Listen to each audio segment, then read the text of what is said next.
समाचार के इस संकलन में आप सभी लोगों का स्वागत है। चलिए संजीव कुमार से समाचार सुनते हैं। मनोरंजन जगत से इस वक्त एक बेहद बुरी खबर सामने आ रही है, जो famous TV show Taarak Mehta Ka Ooltah चश्मा के स्टार कास्ट से जुड़ी है। इस कॉमेडी सीरियल में अहम किरदार निभाने वाले अभिनेता ललित मनचंदा ने खुदकुशी कर ली है। ललित के अचानक से निधन की खबर सामने आने के बाद मनोरंजन जगत में मातम सा पसर गया है। कोई भी इस बात से यकीन नहीं कर पा रहा है कि उन्होंने क्यों मौत को गले लगा लिया। ललित के सुसाइड की वजह आपको हैरान कर देगी। तारक मेहता का उल्टा चश्मा शो के फैंस के दिलों में खास जगह बनाने वाले ललित मनचंदा उत्तर प्रदेश के मेरठ के रहने वाले थे। ऐसे में एक्टर के घर पर ही फांसी के फंदे पर उनका शव लटका हुआ पाया गया। सूचना मिलते ही पुलिस मौके पर पहुंची और शव को कब्जे में ले लिया।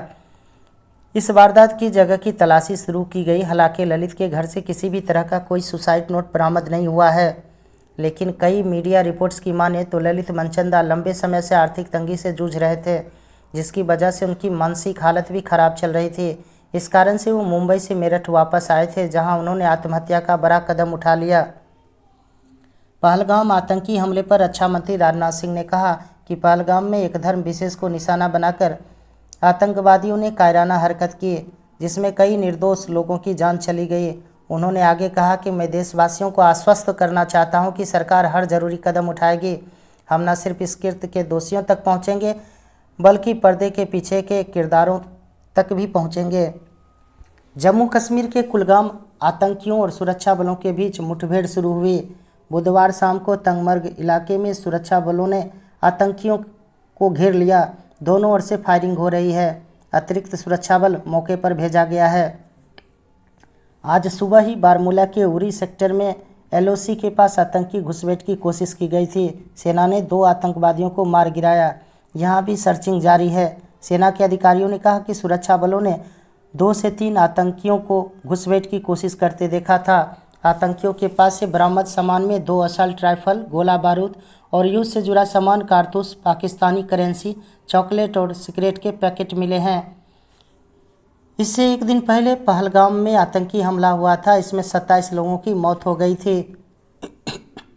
पूर्णिया से निर्दलीय सांसद पप्पू यादव ने जम्मू कश्मीर के पहलगाम में हुए आतंकी हमले पर पीएम नरेंद्र मोदी और गृह मंत्री अमित शाह पर जमकर निशाना साधा है। उन्होंने कहा है कि पिछले 12 सालों में 46 आतंकी हमले हुए हैं। कहाँ गया पीएम मोदी के 56 इंच का सीना। अमरनाथ यात्रा की तैयारी चल रही है। इसको लेकर इंटेलिजेंस आईबी समेत सारी एजेंसियां लगी है, लेकिन ये एजेंसियां फेल हो गई है।